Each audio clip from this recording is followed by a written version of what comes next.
আপনি ভাবেন যে হয়তো পার্টনার মানে মুভ অন করে চলে গেল, পার্টনার হয়তো রিলেশনটা ভেঙে দিল, আপনার ভীষণ ইমোশনাল লস হয়ে যায়, আপনি মানসিকভাবে অনেক দুর্বল হয়ে যান, আপনি কান্নাকাটি করেন, আপনি পাগলের মতন করেন যে রিলেশনটা মনে হয় ও ভেঙে দিল, আর মনে হয় আমাদের রিলেশনটা থাকবে না, এরকম আপনি চিন্তা করেন।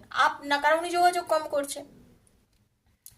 আপনি হয়তো ভাবেন না আমিও যোগাযোগ করব না, আমি কি করব, আমিও যোগাযোগ করব না, দেখি ও যদি না যোগাযোগ করে এবার আমিও আর যোগাযোগ করব না। এতে কিন্তু আপনার পার্টনারও খুব কষ্ট পায়। ওয়েট করুন বন্ধু, খেলা কোথায় যায় সেটা দেখতে হবে, ঠিক আছে? ওয়েট করতে বলছে, ইউনিভার্স বলছে ওয়েট করুন।